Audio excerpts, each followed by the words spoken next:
नमस्ते सदा वसले मातृभूमि में हम लोग चर्चा करने जा रहे हैं आज राज्यसभा में वक्फ निरसन विधेयक 2022 पेश होने वाला है। और वक्फ निरसन विधेयक का मतलब होता है कि जो रिपीलिंग एक्ट पास किए जा रहे हैं या जो मोदी जी का जन विश्वास बिल है उसके साथ इसको जोड़कर देखना चाहिए।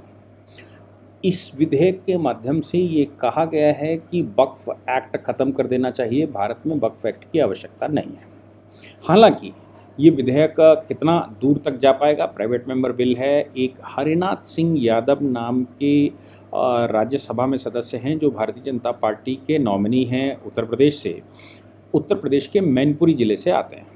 हालांकि वो संघ परिवार के सदस्य रहे हैं, जिला प्रचारक का दायित्व रहा है। बाद में वो कल्याण सिंह जी के बहुत खास रहे क्योंकि उस समय वैसे ही चला था जो कल्याण सिंह जी भी संघ के परिवेश से आए थे।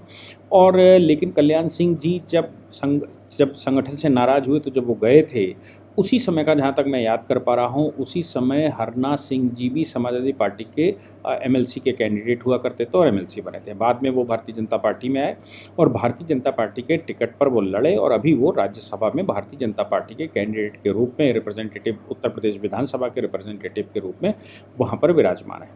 वो इस विधेयक को प्राइवेट मेंबर बिल की तरह लाना चाहते हैं। प्राइवेट मेंबर बिल में आपको एक बात और बता दूं कि एक चीज़ सदैव ध्यान रखनी चाहिए कि लोकसभा और राज्यसभा में सरकार का मेजॉरिटी तो रहती है, लेकिन आवश्यक नहीं है कि सारे बिल सरकार ही लाए। कोई भी बिल ला सकता है, उस बिल को पहले सभापति को अप्रूवल देना पड़ता है और अप्रूवल देने के बाद वो अगर ऐसा कोई विधेयक है जिसमें राष्ट्रपति की पहले संस्तुति चाहिए होती तो राष्ट्रपति की संस्तुति के बाद रखा जाएगा, नहीं तो विधानसभा में उसको लोकसभा में उसको रखा जा सकता है, राज्यसभा में उसको रखा जा सकता है।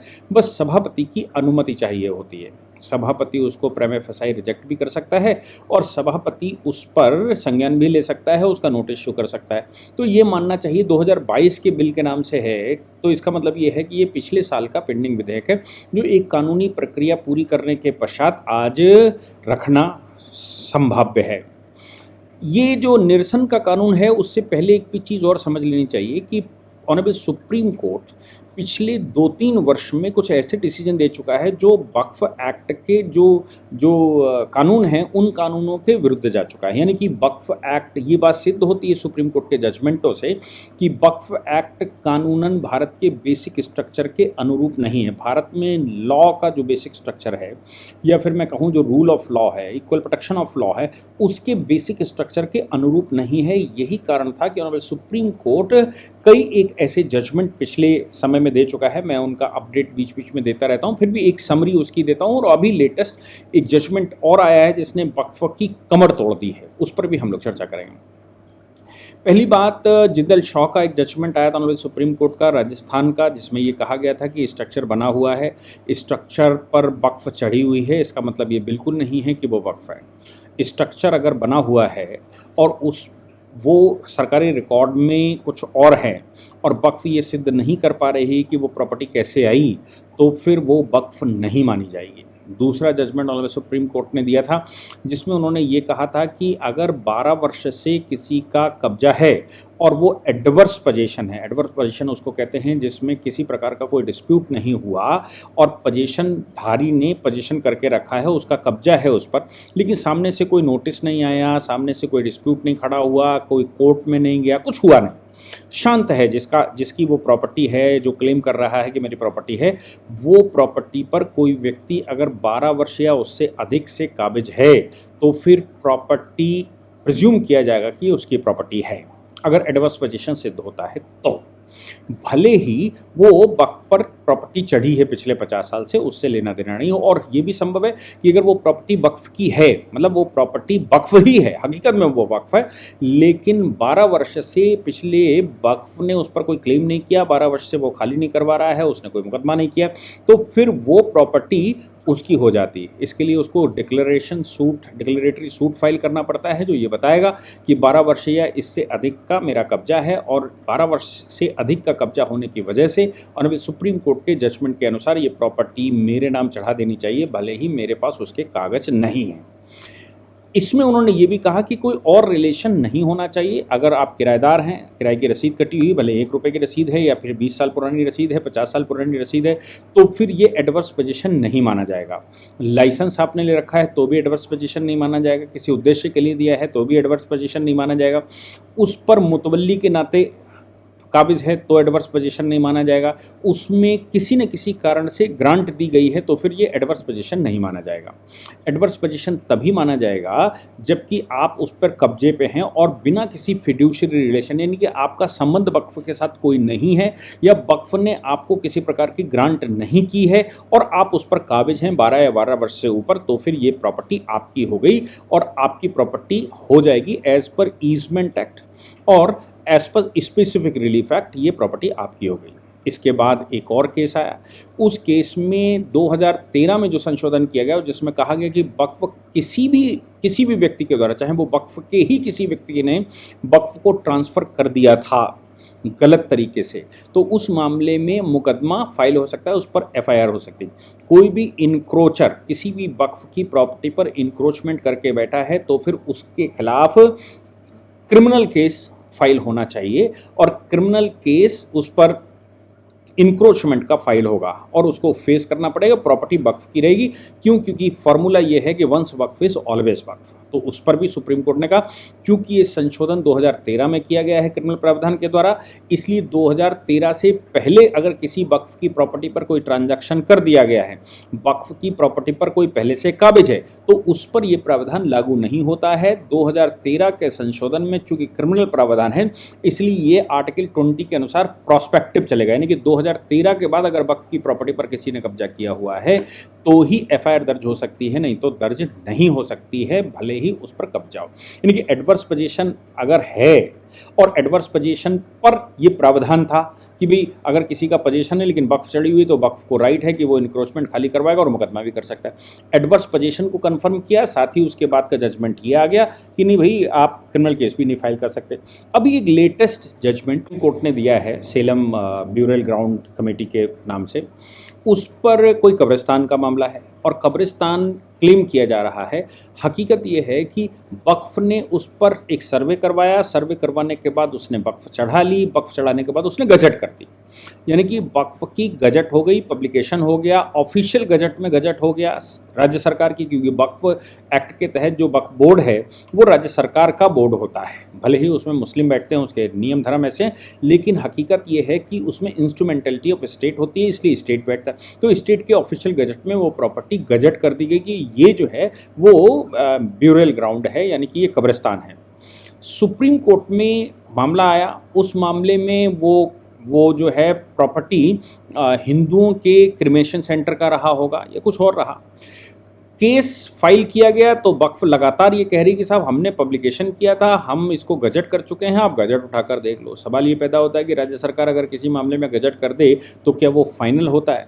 यानी कि राज्य सरकार के द्वारा गजट किए गए किसी भी मामले को फाइनलिटी कैसे दी जा सकती है? और अभी सुप्रीम कोर्ट ने इस मामले में कहा कि हम पहले भी एक केस में honourable justice Mittal, honourable justice Subramaniam Swamy, ये 2 जजों की बेंच थी, उस समय उन्होंने कहा कि हम में से एक जज उस केस में था जिसमें ये कहा गया था कि अगर कोई चीज़ गजट कर दी गई है, gazette is only the information, gazette is not a final order. कोई भी गजट की गई चीज़ का मतलब ये नहीं होता है कि वो फाइनल हो गया।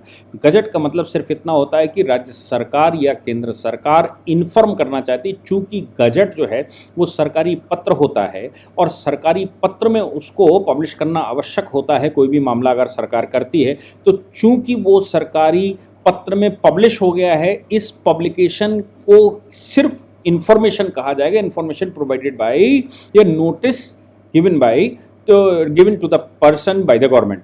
केवल सरकार का कहना वो लिखित रूप से कहती है, उसको ऑफिशियल गजट कहते हैं। इस गजट का मतलब वो फाइनल नहीं होता, दैट इज मेयर इंफॉर्मेशन।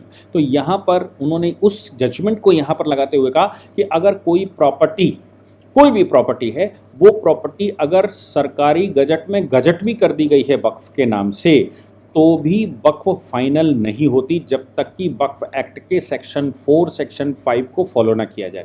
अब वक्फ एक्ट का सेक्शन 4 और सेक्शन 5 समझना चाहिए।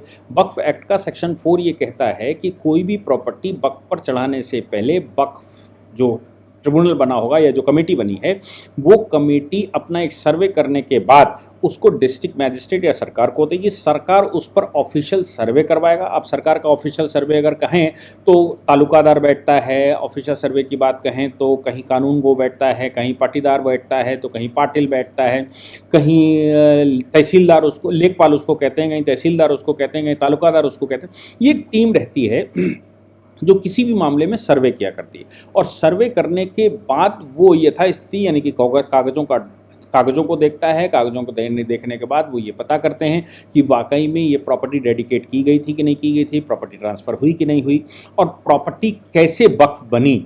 अगर प्रॉपर्टी कोई पोजीशन कर लिया हो, इलीगल पोजीशन या इंक्रोचमेंट हो, तो फिर वो प्रॉपर्टी भले ही गजट कर दी गई हो, लेकिन उस पर अगर सर्वे नहीं हुआ है और सरकार ने सर्वे करके उस पर ये नहीं घोषित कर दिया है कि ये संपत्ति सरकारी है या ये संपत्ति किसी ने डेडिकेट की है, तो फिर ये संपत्ति को गजट के बावजूद वक्फ नहीं कहा जा सकता। एक चीज़ और जो जिंदल शॉ में ऑनरेबल सुप्रीम कोर्ट ने डिसाइड किया था, उन्होंने कहा था कि कोई भी प्रॉपर्टी बिना डेडिकेशन के, बिना ट्रांसफ़र के, बिना हैंडओवर के अगर किसी ने वक्फ बना ली है, तो फिर आप ये मान के चलें ये वक्फ नहीं है।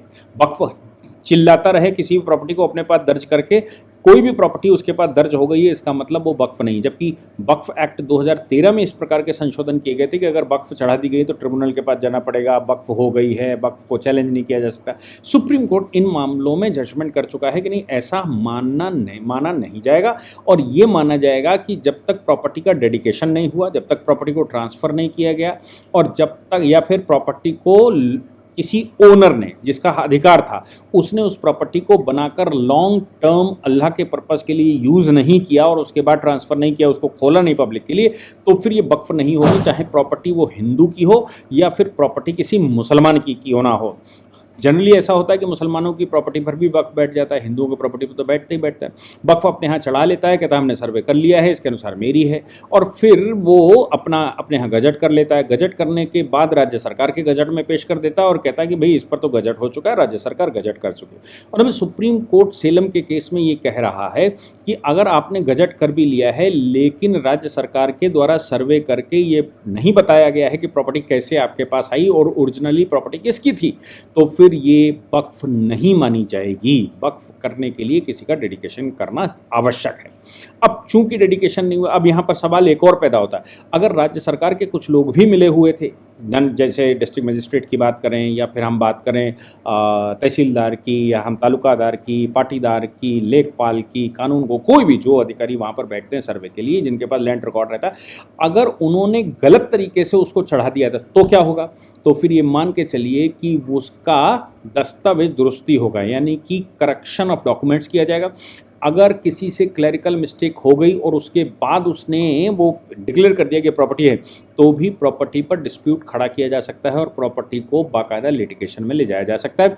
डिस्ट्रिक्ट मैजिस्ट्रेट के ऑर्डर या फिर तालुकादार के ऑर्डर को चैलेंज किया जा सकता है कि उनके ग्राउंड बताए जाएं कि किस ग्राउंड पर उसने सर्वे करके ऐसा कर दिया है। अब इसका मतलब बिल्कुल साफ हो गया है कि कोई भी प्रॉपर्टी एवं वक्फ नहीं चढ़ाई जा सकती। अब इतने सारे कॉम्प्लिकेशंस हैं, सुप्रीम कोर्ट का जजमेंट है, लेकिन क्या राज्य सरकारें इसको इम्प्लीमेंट कर पा रही हैं? क्या राज्य सरकारें इसको स्वीकार कर पा रही हैं? क्या राज्य सरकारें ये अपने यहाँ रेवेन्यू बोर्ड में संशोधन कर पा रहे हैं, रेवेन्यू कानूनों में संशोधन कर पा रहे हैं, या सिविल लॉज में संशोधन कर पा रहे हैं, ट्रांसफर प्रॉपर्टी में संशोधन कर पा रहे हैं, सक्सेशन पोजीशन पर संशोधन कर पा रहे हैं? सुप्रीम कोर्ट का जजमेंट है, कौन करने वाला है जब तक सुप्रीम कोर्ट मैंडेमस की रिट इशू न कर दे।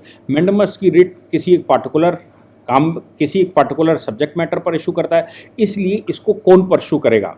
इसका अच्छा तरीका ये है, जो हरिनाथ यादव जी लेकर आए हैं, उनका बिल्कुल साफ मत है कि वक्फ एक्ट ही ख़त्म कर देना चाहिए, वक्फ एक्ट को निरसन में भेज देना चाहिए, क्योंकि पाकिस्तान बन चुका है, और जो कि पाकिस्तान बन चुका है तो फिर यहाँ भारत में वक्फ की आवश्यकता क्या है? कौन कहेगा ये वक्फ रहेगी या नहीं रहेगी?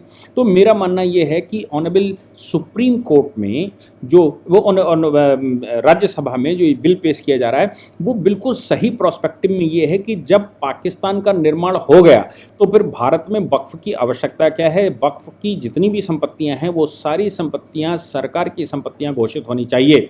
और अब कोई नए सिरे से 47 के बाद अपनी प्रॉपर्टी को अगर वक्फ बनाना चाहता है तो ही उस पर वक्फ होनी चाहिए। 1947 से पहले की कोई भी प्रॉपर्टी जो वक्फ पर चढ़ी हुई है, पाकिस्तान निर्माण के बाद वक्फ का वो उद्देश्य विफल हो जाता है, इसलिए वक्फ एक्ट कंटिन्यू नहीं होना चाहिए। वक्फ एक्ट को निरसित कर देना चाहिए, जैसे बाकी कानूनों को एब्सोल्यूट घोषित किया, वैसे ही इसको भी एब्सोल्यूट घोषित करने के बाद इसको ख़त्म कर देना चाहिए। मुझे लगता है कि अच्छे कॉज के लिए है। क्या निर्णय होगा, क्या राज्यसभा उसको कैसे टेक करेगी, रख भी पाएंगे कि नहीं रख पाएंगे, ये मुझे लगता है इसमें बहुत सारा खेल है। अभी तो केवल संसद टीवी के एक कमेंट्री में मैं ये सुन रहा था कि हरिनाथ सिंह यादव जी एक वक्फ निरसन विधेयक 2022 पेश करने वाले हैं, वो प्राइवेट मेंबर बिल होगा। क्या होता है आगे फैसला ये हम देखेंगे, आज और कल में उसका पता लगेगा या इस सेशन में उसका पता लग ही जाएगा।